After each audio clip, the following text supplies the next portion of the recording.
నమస్తే, welcome to Telugu popular network. నేను సిరి. Bankipur BJP చరిత్రని తిరగరాసిందా? కంచుకోట లాంటి బంకీపూర్ బీజేపీకి ఓటమిని చవి చూపించింది. 1995 నుంచి వెళ్ళి బీజేపీ కంచుకోటలాగా ఉన్న బంకీపూర్ మరి ఈసారి బై ఎలక్షన్స్లో మాత్రం ఎందుకు ఓడిపోయింది? దీంతో మరి బీజేపీ పతనం వైపు అడుగులు వేస్తుందా? ఇలా అనేక ప్రశ్నలు అయితే ఇప్పుడు తెర మీదకి వచ్చాయి. సో వీటికి సంబంధించి మరిన్ని విషయాలు మనం తెలియజేయడానికి మనతో పాటు ఉన్నారు ప్రముఖ రాజకీయ విశ్లేషకులు ఎంకే రావు గారు. నమస్కారం సార్. నమస్తే సార్. అసలు ఓటమి లేని ప్లేస్లో బీజేపీకి ఓటమి రావడం, అది కూడా బై ఎలక్షన్లో రావడం బంకీపూర్లో, దీన్ని ఎలా చూడాలంటారు సార్? సాధారణంగా బై ఎలక్షన్స్లో అధికార పార్టీ తన స్థానాన్ని నిలబెట్టుకోవడం అనేటువంటిది అత్యధిక సందర్భాల్లో అనేక రాష్ట్రాల్లో మనం చూసాం. అందులోనూ బంకీపూర్కున్నటువంటి ప్రత్యేకత ఏమిటంటే, ఆ పార్టీ జాతీయ అధ్యక్షుడిగా ఉన్నటువంటి నితిన్ నవీన్ ఖాళీ చేసినటువంటి స్థానం. ఆయన భారీ మెజారిటీ తోటి ఆయన విజయం సాధించారు గతంలో కూడా. గడిచినటువంటి 5 ఎన్నికల్లో కనుక మనం చూసేట్లయితే అక్కడ బీజేపీకి 59% నుంచి 72% వరకు ఓట్లు వచ్చాయి. అటువంటి బీజేపీ మొన్న జరిగినటువంటి ఉప ఎన్నికల్లో 34%కి పడిపోయింది. ఓటర్లు కూడా పెద్దగా ఆసక్తి చూపలేదు. అది బీజేపీ మీద కావచ్చు, లేదా ప్రతిపక్షం మీద కావచ్చు, ఎవరి మీదైనా కావచ్చు. కేవలం 34% మాత్రమే అక్కడ ఓటింగ్ శాతం నమోదైంది. పోనీ అంతకు ముందు అంత ఎక్కువగా నమోదైందంటే అది కూడా 50% లోపే నమోదవుతుంది, అది వేరే అంశం. ఇక్కడ ఎందుకు బీజేపీ ఆ స్థానాన్ని ప్రతిష్టాత్మకంగా తీసుకోలేదు, లేదా లేకపోయేట్లయితే అక్కడ బీజేపీలో తలెత్తినటువంటిది లేదా రాష్ట్రం మొత్తంగానే వచ్చినటువంటి పరిణామాల్లో భాగమే అనేది అది ఇంకా ఇప్పటికిప్పుడు మనం నిర్ధారించి చెప్పలేము. కానీ బీజేపీకి అనూహ్యంగా తగిలినటువంటి ఒక ఎదురు దెబ్బ అని మాత్రం చెప్పొచ్చు. కొంతమంది చెప్తున్నటువంటిది ఏంటంటే, సిజేపీ ఉద్యమం తర్వాత ఓటర్లలో వచ్చినటువంటి ఒక మార్పుకి ఇది సంకేతం అనేటువంటి అభిప్రాయాలు కూడా చెప్తున్నారు. మరి అదే గనుక అయ్యేట్లయితే మరి గుజరాత్లో బీజేపీ తన స్థానాన్ని నిలబెట్టుకుంది. మరి గుజరాత్ ఓటర్ల మీద ఆ ప్రభావం ఏం లేదా అనేటువంటి ప్రశ్న కూడా తలెత్తుతుంది. ఏమైనప్పటికీ కొన్ని ప్రాథమికమైనటువంటి అంశాలను మనం కనుక చూసేట్లయితే, బీహార్లో ఏర్పడినటువంటి బీజేపీ ప్రభుత్వం పట్ల జనంలో ఒక అసంతృప్తి ఉన్నది అనేటువంటిది ఒకటైతే, బీజేపీలో కూడా ముఠా కుమ్ములాటల కారణంగానే అక్కడ స్థానికంగా బీజేపీ ఉన్నటువంటి నియోజకవర్గ బీజేపీలో ఉన్నటువంటి ముఠా కుమ్ములాటలు కూడా ఈ ప్రశాంత్ కిషోర్ విజయానికి తోడ్పడ్డాయి అనేటువంటిది కూడా ఒక సమాచారం మనకి మీడియాలో వచ్చింది. అందుకని ఏ విధంగా చూసినప్పటికీ మరి నిజంగా అటువంటి మరి బీజేపీ మా పార్టీలో అంతర్గత కుమ్ములాటలు ఉండవు, మాది కాంగ్రెస్ పార్టీ లాంటిది కాదు, లేదా మరొక పార్టీ లాంటిది కాదు, మాదంతా క్రమశిక్షణ కలిగిన పార్టీ, పై నుంచి దిగువ వరకు అంతా ఒకే విధంగా ఉంటామని కదా చెప్పుకుంటా ఉంది. మరి అటువంటి పార్టీలో మరి అక్కడ కుమ్ములాట్లు ఎందుకు తలెత్తాయి? అంత ఘోరమైనటువంటి పరాజయాన్ని ఎందుకు వచ్చింది? ఇప్పటి వరకు దాని మీద ఎందుకు అలా ఓడిపోయారనేటువంటిది స్పష్టంగా బీజేపీ ప్రకటించలేదు. ఎందుకంటే దానికి తగిలినటువంటి దెబ్బ దిమ్మ తిరిగిపోయే దెబ్బ. ఆ దెబ్బ నుంచి కోలుకొని మళ్ళా ఏ విధంగా చెప్పాలా జనానికి అనేటువంటిది. ఇటీవల కాలంలో మనం చూస్తే బీజేపీ కొన్ని చోట్ల ఓడిపోయిందంటే గెలిచిన దాని గురించి మొన్న జరిగినటువంటి 5 రాష్ట్రాల ఎన్నికల్లో మేము బెంగాల్లో గెలిచాము, లేకపోతే అస్సాంలో మళ్ళీ గెలిచాము, ఇట్లాంటివన్నీ కూడా చెప్పుకుంటున్నారు. మరి మీ దేశ అధ్యక్షుడు ఖాళీ చేసినటువంటి స్థానంలో ఇంత ఘోర పరాజయం ఎందుకు అనేటువంటిదే ఇవాళ మన చర్చనీయాంశం. అంటే దీని అర్థం బీహార్ రాజకీయాల్లో జనస్వరాజ్ పార్టీ అంటే ప్రశాంత్ కిషోర్ నాయకత్వంలో ఉన్నటువంటి జనస్వరాజ్ పార్టీ అది ముందుకు వస్తుంది ఈ విజయంతో అని మనం చెప్పలేము. కొన్ని సందర్భాల్లో ఈ విధంగా అంటే పాపులర్ అయినటువంటి నాయకులకి కొన్ని అవకాశాలు వస్తాయి. అంత మాత్రాన అక్కడ ఉన్నటువంటి ఆర్జేడీ కానీ, లేదా దాంతో మిత్రపక్షంగా ఉన్నటువంటి కాంగ్రెస్ కావచ్చు, లేదా వామపక్ష పార్టీలు ఏదో మొత్తంగా బలహీనపడిపోయి జనసురాజ్ పార్టీ ముందుకు వస్తుంది అనేందుకు మనం ఇప్పుడు అట్లాంటి నిర్ధారణలకు రావడం తొందరపాటు అవుతుంది. అదేవిధంగా ఉమ్, బీజేపీ కూడా నితీష్ కుమార్ నుంచి అధికారాన్ని గుంజుకున్న తర్వాత తన ఉమ్, ఆధిపత్యాన్ని బీహార్లో అంటే జేడీయూతో నిమిత్తం లేకుండానే తానుగా నిలదొక్కుకోవడానికి బీజేపీ కూడా శతవిధాలుగా ప్రయత్నిస్తుంది. అందుకని ఉమ్, ఉమ్, ఇవన్నీ కూడా చూసినప్పుడు ఇది ఒక తాత్కాలికమైనటువంటి ఒక కుదుపు. ఈ కుదుపు నుంచి బీజేపీ ఎట్లా బయటపడుతుంది అనేటువంటిది ఒకటైతే, దీన్ని ఉపయోగించుకొని ప్రశాంత్ కిషోర్ తన పార్టీని ఏ విధంగా అక్కడ పెంచుకుంటారు అనేటువంటిది కూడా ఆసక్తి కలిగించేటువంటి అంశం.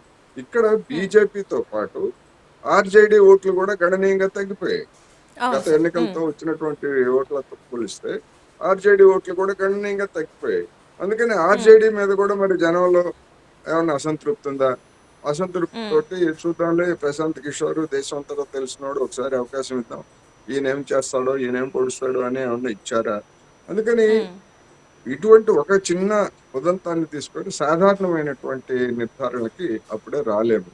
కానీ ఇది దేశవ్యాపితంగా మొత్తం పతాక శీర్షికల్ని జాతీయ పత్రికల్లో కావచ్చు, ఛానల్స్ లో కావచ్చు, ఇది ఒక చర్చనీయాంశంగా మారింది అంటే దానికి ఉన్నటువంటి ప్రాధాన్యతని మనం తక్కువ అంచనా వేయకూడదు అనేది నేను చెప్పవచ్చు. అంటే ఇక్కడ ఎన్నో ఎన్నో సంవత్సరాల నుంచి వెళ్ళి బీజేపీ ఉంది అక్కడ. కానీ ఇప్పుడు అంటే మొన్న జరిగిన జనరల్ ఎలక్షన్స్లో ఇవ్వని అంటే రాని సీటు ఇప్పుడు బై ఎలక్షన్స్లో రావడం అంటే కొంత ప్రాధాన్యత సంతరించుకుంది. అండ్ అట్లనే రామ మందిరంలో జరిగిన అవకతవకల గురించే కావచ్చు, మొన్న జరిగిన ఈ జెన్జీ ప్రొటెస్ట్ ఏదైతే ఉందో ఇదంతా కూడా ఇంపాక్ట్ పడింది ఖచ్చితంగా. ఎందుకంటే కేంద్ర మంత్రి రాజీనామా తర్వాత ఒక్కింత బీజేపీ వెనకడుగు వేసింది, అన్నిటికీ తల ఉంచే టైం వచ్చేసింది అని చెప్పేసి కొంతమంది మాట్లాడుతున్నారు సార్. మరి ఇందులో వాస్తవం ఉందంటారా? ఖచ్చితంగా. ఎందుకంటే రామాలయం ఇప్పుడు జంజీ ఉద్యమం అనేటువంటిది బంకింపూరు ఓటర్ల మీద ఎంత ప్రభావం చూపింది అనేది మనం లెక్క వేయలేం. కానీ రామాలయం లేదా కోట్లాది మంది భక్తులు ఆ రామాలయానికి ఇచ్చినటువంటి విరాళం, రామాలయ నిర్మాణానికి ముందు ఇటుకల పేరుతోటి గ్రామాల్లో పట్టణాల్లో బీజేపీ వాళ్ళు చేసిన హడావుడి, ఇచ్చే విరాళాలు, ఇవన్నీ కూడా అందరికీ తెలిసిందే. అటువంటి రామాలయంలోనే చోరీ జరిగితే మరి పెద్దలుగా ఉన్నటువంటి వాళ్ళు తప్పుకున్నప్పుడు అప్పుడు చర్చ కూడా వచ్చింది. అదే రామాలయంలో చోరీ జరిగితే నైతిక బాధ్యత వహించి మరి అక్కడ ఉన్నటువంటి ట్రస్ట్ ప్రధాన కార్యదర్శి ఇతర ట్రస్టీలు తప్పుకున్నప్పుడు అదే నైతిక బాధ్యత వహించి ధర్మేంద్ర ప్రధాన్ నీట్ పరీక్షకు నైతిక బాధ్యత వహించి ఎందుకు తప్పుకోలేదనేటువంటి ప్రశ్న వచ్చింది. సరే, దాని గురించి అందరికీ తెలిసిందే, అది ఏ విధంగా ముగిసింది, ఎంత ఒత్తిడి వస్తే జరిగిందనేటువంటిది తెలిసింది. ఇప్పుడు అదే రామాలయం మీద ఒక సిట్టు కాకుండా మరొక సిట్టును కూడా వేశారు. మరొక సిట్టు మరి అంటే ఏమిటి అంటే అంతకుముందు వేసినటువంటి సిట్టుని ఏదో నామమాత్రంగా ఏదో మసిపూసి మారేడుకాయ చేద్దామని బహుశా ప్రయత్నించుంటారు. కానీ రోజు రోజుకి వెలుగులోకి వస్తున్నటువంటి అనేక అంశాలతోటి మరి యోగి ఆదిత్యనాథ్ ప్రభుత్వం మీద వచ్చిన ఒత్తిడితోటి రెండో సిట్టు కూడా వేశారని చెప్పేసి చెప్తున్నారు. రెండోది, అన్నింటికంటే ముఖ్యమైనటువంటి విషయం ఏంటంటే ఈ సాంప్రదాయ పార్టీలని పక్కన పెట్టడం అనేటువంటిది మనం తమిళనాడు ఎన్నికల్లో మనం చూసాం. ఇది ఒక కొత్త పరిణామం. ఎందుకంటే తమిళనాడులో డిఎంకే, అన్నా డిఎంకే, వాటికి మద్దతుగా జాతీయ పార్టీలు అనేటువంటి బీజేపీ, కాంగ్రెస్ ఏదో ఒక పార్టీని అంటిపెట్టుకోవడం, ఆ పార్టీలతోటి కలిసి పోటీ చేయడం అనేది తెలిసిందే. దశాబ్దాల తరబడి వాళ్ళు కాకపోతే వీళ్ళు కాకపోతే వాళ్ళు ఉంటున్నటువంటి నేపథ్యంలో అనూహ్యంగా టీవీకే పార్టీ, విజయ్ నాయకత్వంలో ఉన్నటువంటి టీవీకే పార్టీకి జనం పట్టం కట్టారు. టీవీకే పార్టీ ఏమైనా డబ్బులు ఇచ్చిందా, లేకపోతే ఇతర ప్రలోభాలు ఇచ్చిందా, ఇతర వస్తువుల్ని బహుమతులుగా ఇచ్చిందా? అలాంటివి ఏమీ లేకుండానే అదొక ఊహించని పరిణామం. నిజంగానే దేశ రాజకీయాల్లో ఎవరు కూడా అది ఊహించని పరిణామం. అందుకని ఒక మంచి ఇమేజ్ ఉన్నటువంటి, ఏ అవినీతి ఆరోపణలు లేకపోతే అలాంటివి లేనటువంటి ఒక వ్యక్తి కానీ లేకపోతే ఒక సంస్థ కానీ కనుక రంగంలోకి వస్తే ఆదరించడానికి జనం సిద్ధంగా ఉన్నారు అనేటువంటిది తమిళనాడు నేర్పినటువంటి ఒక పాఠం. అదే విధంగా మరి ప్రశాంత్ కిషోర్ ఒక ఎన్నికల వ్యూహకర్తగా, అతని మీద అధికారంలో లేడు కనుక అతని మీద ఇతరత్ర ఆర్థిక పరమైనటువంటి అవినీతి ఆరోపణలు ఏమీ లేవు కనుక చూద్దాం. మన ప్రాంతానికి చెందినటువంటి ఒక మేధావి, అసెంబ్లీలోకి పంపిద్దాం, ఆయన ఏ విధంగా చేస్తారు అనేటువంటి సానుభూతి కూడా ఉంటుంది. ఎందుకంటే మన దేశంలో సానుభూతి కూడా కొన్ని సందర్భాల్లో వ్యక్తుల్ని గెలిపిస్తుంది. అలాంటి ఉదంతాలు మనం చెప్పుకోవాలంటే అనేకం ఉన్నాయి. వాళ్ళకేమీ వెనకాల ఎవరో పార్టీ ఉండక్కర్లేదు, మరొకటి ఉండక్కర్లేదు. అందుకని ఇది దీన్ని రాజకీయ పార్టీలు ఎలాంటి గుణపాఠాలు తీసుకుంటాయి అనేటువంటిది రాబోయే రోజుల్లో చర్చ. మీరు అన్నట్టుగా అన్ని ప్రభావాలు, రామాలయం ప్రభావం కావచ్చు, జంజీ ధర్మేంద్ర ప్రధాన్ కావచ్చు, లేదా తమిళనాడు ఎన్నికల ప్రభావం కావచ్చు, లేదా స్థానికంగా ఉన్నటువంటి బీజేపీలో ఉన్నటువంటి అసంతృప్తి ముఠాకుమ్ములట్లు కావచ్చు, అన్ని తిలాపాపం తలా పిడకడు అన్నట్టుగా అన్ని అంశాలు దోహదం చేసి ప్రశాంత్ కిషోర్ విజయం సాధించాడు అనేది మనం చెప్పుకోవచ్చు. అంటే అప్పుడు జనరల్ ఎలక్షన్లో నమ్మని ప్రశాంత్ కిషోర్ని ఇప్పుడు ప్రజలు ఎందుకు నమ్మి ఉంటారు సార్? ఏమంటారు? అంటే అప్పుడు అంటే ఫస్ట్ టైం జరిగినప్పుడు ఎలక్షన్స్ అంటే నితిన్ నబీన్ అక్కడ పోటీ చేసినప్పుడు బీజేపీని నమ్మి, ఇప్పుడు మాత్రం బీజేపీని నమ్మకుండా ప్రశాంత్ కిషోర్కి మెజార్టీ ఇవ్వడాన్ని ఎలా చూడాలంటారు? అది పార్టీ వైఫల్యమే. ఇప్పుడు అది కనుక ఒకవేళ దాన్ని రెండు రకాలుగా కూడా చెప్పుకోవచ్చు. నితిన్ నవీన్ యొక్క వ్యక్తిగతమైనటువంటి పలుకుబడి ప్రతిష్టకి అది అనుకుంటే, మరి ఆయన తప్పుకున్న తర్వాత అంతగా దిగజారిపోయింది అంటే అక్కడ పార్టీకి పెద్ద పలుకుబడి లేదు అని. వ్యక్తుల ప్రాధాన్యం తప్ప అక్కడ పార్టీ ప్రాధాన్యత లేదు, ఆర్గనైజేషన్ ప్రాధాన్యత లేదు అనేది రెండో వైపు చెప్పుకోవాల్సి వస్తుంది. అందుకనే అదా లేకపోతే ఏమిటి అనేటువంటిది మైక్రో లెవెల్లో విశ్లేషణలు వచ్చిన తర్వాత దాని గురించి ఒక స్పష్టత వస్తుంది. ఏమైనప్పటికీ నేను ముందే చెప్పండి. అంటే బీజేపీ నుంచి ఉన్న ఎమ్మెల్యేలు మొత్తం చేశారు, అండ్ అక్కడ అధికారంలో ఉన్న పార్టీ అదే. యూనియన్ మినిస్టర్స్ కూడా అక్కడ వెళ్ళి ప్రచారం చేసిన సందర్భంలో ఇక్కడ ప్రశాంత్ కిషోర్ ఒక్కడే తను అంటే అప్పుడే పెట్టిన పార్టీ తనకి ఆల్రెడీ ఒకసారి ఓటమి చూసేశాడు, మళ్ళీ కూడా ఇప్పుడు ప్రజలు ఈయన నమ్మారు, చట్టసభలకు పంపిస్తున్నారంటే ఇది ఎప్పుడైతే మోదీ గారు అమిత్ షా గారు కొన్ని విషయాలలో సైలెంట్గా ఉన్నారో ఇదంతా ప్రజలు గమనించి ఇంక ఇట్లా కాదు వీళ్ళకి మేము బీజేపీకి ఇంకా నమ్మే ప్రసక్తి లేదు, ఇంకా నమ్మము అని చెప్పేసి ఒక్కొక్కరుగా అంటే ఒక్కొక్క రాష్ట్రంగా ఇట్లా బయటకు వచ్చి మేము వేరే ప్రత్యామ్నాయం వెతుక్కుంటున్నామని చెప్పి ప్రజలు ఇచ్చే సంకేతం అని అనుకోవచ్చా సార్ ఇది? కొన్ని సందర్భాల్లో అలాంటి నిర్ధారణలకు కూడా రావచ్చు. ఎందుకు అంటే మనం చూస్తున్నాం, ఏ దేశ ప్రధాని లేదా ఏ దేశ అధ్యక్షుడు కూడా చేయని విధంగా అర్ధరాత్రి పూట సెల్ఫీ పెట్టి మన ప్రధాని నరేంద్ర మోడీ గారు యువతని ఆకట్టుకునేందుకు చేసినటువంటి ప్రయత్నం. దానికి కొంతమంది ప్రశంసలు, కొంతమంది విమర్శలు. ఏమిటి విమర్శలు అంటే చివరికి నరేంద్ర మోడీ గారు ఆ స్థాయికి దిగజారారు, తన పలుకుబడిని కోల్పోయి. చూసాం మనం సోషల్ మీడియాలో ఆ సెల్ఫీ వీడియో మీద ఎంత హాస్యాస్పదమైనటువంటి కామెంట్స్ చేశారో చూసాం. అదే విధంగా ఒక 15 ఏళ్ల యువతి నరేంద్ర మోడీ గారిని వాళ్ళ తల్లిని ఇద్దరిని కలిపి దూషించింది అనేటువంటిది కూడా వచ్చింది. అంటే ఆ అమ్మాయి చేసింది తప్ప ఒప్ప? ఒక వ్యక్తిని ప్రధానమంత్రిని కావచ్చు ఎవరినైనా అలా దూషించడం తప్ప ఒప్ప అంటే చేయకూడదు. కానీ ఎందుకు అంత కడుపు మంటతోటి ఆ అమ్మాయికి వ్యాఖ్యానించాల్సి వచ్చింది అనేటువంటి దాన్ని మనం ఇక్కడ చూడాలి.